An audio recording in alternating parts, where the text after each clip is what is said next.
നമസ്കാരം. ഇന്ത്യയിലെ renewable energy sector എത്രത്തോളം ബൂമായി കൊണ്ടിരിക്കുന്നൊരു ഫീൽഡാണെന്ന് എല്ലാവർക്കും അറിയാവുന്നതാണ്. അപ്പോൾ ഇതുമായി ബന്ധപ്പെട്ട് ഇപ്പോൾ നോക്കുകയാണെങ്കിൽ നമ്മളുടെ എല്ലാവരുടെയും പോർട്ട്ഫോളിയോയിൽ ഏതെങ്കിലും റിന്യൂവബിൾ എനർജി സെക്ടറുമായിട്ട് ബന്ധപ്പെട്ടുള്ള ഏതെങ്കിലും കമ്പനിയുടെ ഷെയർസ് നിർബന്ധമായി ഉണ്ടായിരിക്കണമെന്നാണ് നമുക്ക് അറിയാൻ പറ്റുന്നത്. അപ്പോൾ ഇതുമായി ബന്ധപ്പെട്ട് പല കമ്പനികളുണ്ടെങ്കിലും അതുമായി ബന്ധപ്പെട്ടുള്ള ഒരു പുതിയ കമ്പനിയാണ് ആഗ്മേ സോളാർ ഹോൾഡിങ്സ് ലിമിറ്റഡ് എന്ന് പറഞ്ഞിട്ടുള്ള കമ്പനി. അപ്പോൾ ഈ കമ്പനിയുടെ IPO വന്നിട്ടുണ്ട്. അപ്പോൾ ഈ കമ്പനിയുമായി ബന്ധപ്പെട്ടുള്ള അവരുടെ എന്തൊക്കെയാണ് അവരുടെ പ്രൊഡക്ഷൻ എന്തൊക്കെയാണ്, അവരുടെ ബിസിനസ് എന്തൊക്കെയാണ്, അവരുടെ സെയിൽസ് എന്തൊക്കെയാണ്, ഇത്തരം കാര്യങ്ങളാണ് ഈ കമ്പനിയുടെ വാല്യൂസ് എത്രയാണ് എന്നുള്ള കാര്യങ്ങളാണ് ഇന്നത്തെ വീഡിയോയിൽ പറയുന്നത്. ആദ്യമായി ബന്ധപ്പെട്ട് നോക്കുകയാണെങ്കിൽ ആഗ്മേ സോളാർ ഹോൾഡിങ്സ് ലിമിറ്റഡ് എന്ന് പറഞ്ഞിട്ടുള്ള കമ്പനിയാണ് IPOയുമായി ബന്ധപ്പെട്ടിരിക്കുന്നത്.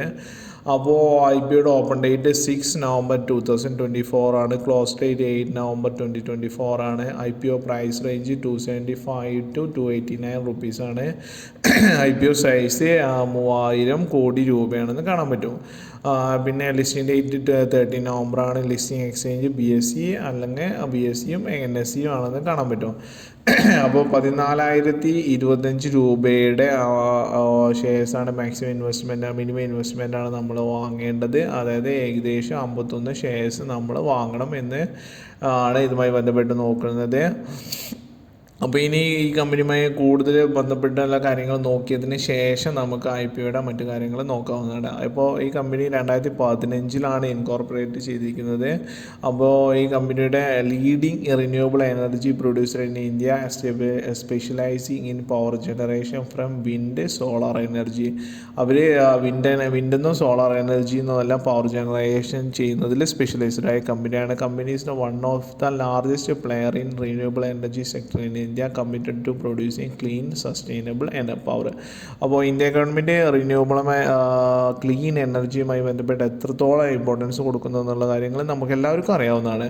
അപ്പോൾ Acme solar build owns operates and maintain large scale renewable energy projects across country. അപ്പോൾ ഇവരെന്ത് ചെയ്യും, ഇവർ ഡെവലപ്പ് ചെയ്യാറുണ്ട്, അതുപോലെ തന്നെ ബിൽഡ് ചെയ്യാറുണ്ട്, ഓൺ ചെയ്യാറുണ്ട്, പിന്നെ അത് ഓൺ ചെയ്തിട്ട് ഓപ്പറേറ്റ് ചെയ്ത് ചെയ്യുന്നൊരു കമ്പനിയാണ്. അപ്പോൾ this is achieved through its in house engineering, procurement and construction division along with a dedicated operation and maintenance team ensuring efficiency reliability in its project. Company revenues derived from selling electricity to a range of takers including entities backed by both central and state government ensuring long time stability. അപ്പോൾ ഈ കമ്പനിയുടെ മെയിനായിട്ടുള്ള revenue എവിടെ നിന്നാണ് generate ചെയ്യുന്നത് ചോദിച്ചാൽ അവർ electricity cell ചെയ്യുന്നതാണ്. ആർക്കാണ് സെല്ല് ചെയ്യുന്നത്? Both central and state government back ചെയ്തിരുന്ന entities ensuring long time stability. As of March 31, 2024 Acme solar operational project capacity in solar power stood 1320 megawatt and under construction contract capacity is 1650 megawatt, consisting of 1500 megawatt in solar project and 150 megawatt in wind power projects. അപ്പോൾ ഇതിൻ്റെ ഒരു capacity എത്രയാണെന്ന് ചോദിച്ചാൽ solar പവറിലൂടെ 1320 മെഗാവാട്ടും അതുപോലെ തന്നെ ഇനി അവർ ഉണ്ടാക്കാൻ പോകുന്നത് 1650 മെഗാവാട്ടാണ്. ഇതിൽ കൺസിസ്റ്റ് 1500 മെഗാവാട്ട് സോളാർ പ്രോജക്റ്റിലും 150 മെഗാവാട്ട് അവർ വിൻഡ് പവറിലും ഉണ്ടാക്കുന്നത്. അപ്പോൾ ഓൾറെഡി അവർ 1320 മെഗാവാട്ട് അവർ പ്രൊഡ്യൂസ് ചെയ്യുന്നുണ്ട്. അതോടൊപ്പം തന്നെ പുതിയ പ്രൊജക്ട്സിലൂടെ 1650 അവർ എയിം ചെയ്യുന്നു. അതിൽ 1500 സോളാറും 1150 വിൻഡ് പവറാണ് എന്ന് കാണാൻ പറ്റും. പിന്നെ അതുപോലെ തന്നെ അവർക്ക് മെയിനായിട്ട് അവരുടെ project pipe line under construction include 2380 megawatt which comprises of 300 megawatt in solar and 830 megawatt in hybrid and 1050 megawatt in FDRE power projects, demonstrating the company's expanding footprint in the energy sector. അപ്പോൾ ഇത് energy സെക്ടറുമായി ബന്ധപ്പെട്ടുള്ള renewable energy സെക്ടറുമായി ബന്ധപ്പെട്ടുള്ള wind, solar, അതുപോലെ തന്നെ hybrid powers, ഇത്തരം കാര്യങ്ങളെല്ലാം കമ്പനിയുടെ revenue സെഗ്മെൻറ്റിലും അവരുടെ പുതിയ പ്രോജക്ട്സിലും അവർ പ്ലാൻ ചെയ്യുന്നുണ്ടെന്ന് കാണാൻ പറ്റും. അപ്പോൾ ഇതൊക്കെയാണ് അവരുടെ മെയിനായിട്ടുള്ള പറയുന്നത്. Solar is supported seasonal team of promoters and senior manager with extensive experience in energy. അപ്പോൾ ഇവരുടെ ടൈം ടു ടൈം ഇവരുടെ മാനേജ്മെൻറ്റെല്ലാം എക്സ്പീരിയൻസ്ഡ് ആയിട്ടുള്ള പ്രൊമോട്ടേഴ്സും മാനേജ്മെൻറ്റും ഇവർക്ക് ഉണ്ടെന്ന് കാണാൻ പറ്റും.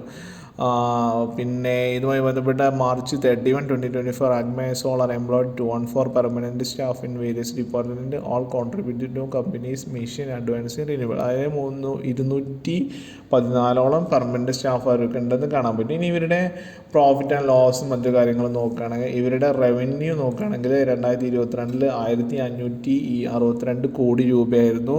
അത് 2024 ആകുമ്പോഴേക്ക് റവന്യൂ സ്വല്പം താഴ്ന്നിട്ടുണ്ട്, 1466 കോടി രൂപയായിട്ട് താഴ്ന്നിട്ടുണ്ട്.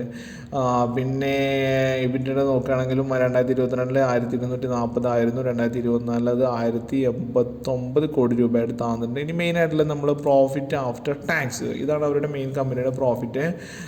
2022 62 കോടി രൂപയാണെങ്കിൽ 2024 അത് 698 കോടി രൂപയുടെ ഒരു ബൂമായിട്ട് തന്നെ നമുക്ക് പ്രോഫിറ്റ് കണ്ടിട്ടുണ്ട്. അതുതന്നെ റിന്യൂവബിൾ എനർജി സെക്ടേഴ്സ് എല്ലാവർക്കും ഇപ്പോൾ ഏത് കമ്പനികളും പ്രോഫിറ്റിലോട്ട് പോയിക്കൊണ്ടിരിക്കുകയാണെന്ന് കാണാൻ പറ്റും.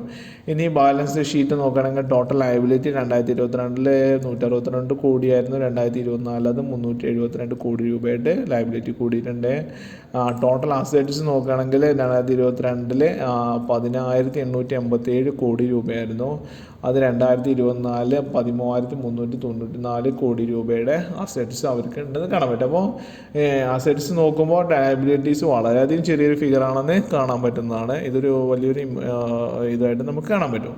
അപ്പോൾ ഇതൊക്കെയാണ് ഇതുമായി ബന്ധപ്പെട്ട് നോക്കുകയാണെങ്കിൽ. ഇനി കമ്പനിയുടെ SWOT strength, weakness, objective, threat, ഇത്തരം കാര്യങ്ങൾ നോക്കുകയാണെങ്കിൽ സ്ട്രെങ്ത് ലാർജസ്റ്റ് റിന്യൂവബിൾ സെക്ടറാണ് with growth in its independent power producer business enabling market presence.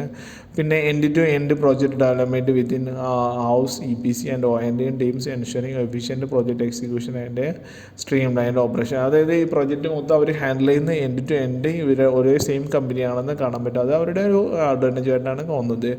Diverse portfolio across solar, wind, hybrid technology. അതായത് പോർട്ട്ഫോളിയോ വെറും സോളാറിനെ അല്ലെങ്കിൽ വിൻഡിനെയോ ഹൈബ്രിഡിനെ ഡിപ്പെൻഡ് ചെയ്യുന്നത്, ഇത് മൂന്നിനെ ഡിപ്പെൻഡ് ചെയ്യുന്നു. അതുകൊണ്ട് തന്നെ അവർക്ക് അതൊരു ഇതായിട്ട് അഡ്വാൻറ്റേജ് കാണാം. Long time revenue stability from contracts with central and state government entities. Long time ആയിട്ട് സെൻട്രൽ ഗവൺമെൻറ് സ്റ്റേറ്റ് ഗവൺമെൻറ്റുമായിട്ടുള്ള അവരുമായി ബന്ധപ്പെട്ട എൻറ്റിറ്റീസിക്ക് ഇവർക്ക് ലോങ് കോൺട്രാക്റ്റ് ഉണ്ട്, അത് അവരെ കമ്പനിയെ ഹെൽപ്പ് ചെയ്യും എന്ന് കാണാൻ പറ്റും. ഇനി access to varied funding sources supports project scalability and reduces dependency on single financial stream. Projects depend ചെയ്യാൻ വേണ്ടിയിട്ട് ഒരുപാട് സ്ഥലങ്ങളിൽ നിന്ന് അവർ സോഴ്സ് സപ്പോർട്ട് ചെയ്തിരിക്കുന്നത് കാണാം. Focus on design and value of engineering റിസൾട്ട്സിന് high efficiency power generation optimised project cost. അതായത് ഏതൊരു കമ്പനിയും പോലെ തന്നെ ഇവരുടെ എന്താ പറയുക R&D ടീം മറ്റു കാര്യങ്ങളും ഇവരുടെ പുതിയ ഏറ്റവും സോഫിസ്റ്റിക്കേറ്റഡ് ആയിട്ടുള്ള പ്രോജക്റ്റ് എക്സിക്യൂഷനിൽ ഹെൽപ്പ് ചെയ്യുന്നതും കാണാൻ പറ്റും. Heavy Reliance on government backed contracts. Risk ആയിട്ട് ആദ്യം പറയുന്നത് ഗവൺമെൻറ് എന്നുള്ള കോൺട്രാക്ട്സിൽ ഹെവി ആയിട്ട് ഒരു ഡിപ്പെൻഡ് ചെയ്തിരിക്കുന്നത് കാണും. പ്രോജക്റ്റിൻ്റെ delays or cost overruns in under construction projects could impact profitability and strain cash flows in short time. അതായത് ഡിലേ വരുന്ന പേയ്മെൻറ്റും മറ്റു കാര്യങ്ങളും കമ്പനിയെ ഇത് ചെയ്യുന്നു. ഹൈ ക്യാപിറ്റൽ റിക്വയർമെൻറ്റ് അനദർ റിസ്ക്കാണ്. Regulatory risk due to evolving renewable energy policies could affect project approvals and operation compliance. അതായത് ഇനി വരുന്ന ഗവൺമെൻറ് റെഗുലേറ്ററീസുമായിട്ട് ബന്ധപ്പെട്ട് മറ്റു കാര്യങ്ങളും കമ്പനിയെ ബാധിക്കാം എന്ന് പറയുന്നത്. Market volatility in renewable energy technology prices may lead to increase cost. അതായത് മാർക്കറ്റ് വോളൈറ്റൽ ആയിട്ടുള്ള ഒരു മാർക്കറ്റായിട്ട് ബന്ധപ്പെട്ട് കമ്പനിയുടെ ഇതിൻ്റെ മറ്റു കോസ്റ്റുകൾ ഇൻക്രീസ് ആവാൻ ചാൻസ് ഉണ്ട്. Dependent on favourite weather condition for energy production makes power output vulnerable and seasonal over climate change. Climate ചേഞ്ചും അതായത് അഡ്വേഴ്സ് ആയിട്ടുള്ള ക്ലൈമറ്റ് കണ്ടീഷൻസ് കമ്പനിയെ എഫക്റ്റായിട്ട് ബാധിക്കുക. ഇത്തരം കാര്യങ്ങളാണ് റിസ്ക് ആയിട്ട് പറയുന്നത്. റിസ്ക് ഒരു വലിയ റിസ്ക് ആയിട്ട് തോന്നുന്നില്ല, കാരണം ഇത്തരം കാര്യങ്ങൾ റിസ്കിൽ ഏതൊക്കെയാണ് കാര്യങ്ങൾ പറഞ്ഞാൽ അതെല്ലാം ഹാൻഡിൽ ചെയ്തിട്ടുള്ള കമ്പനിയാണെന്ന് കാണാൻ പറ്റും.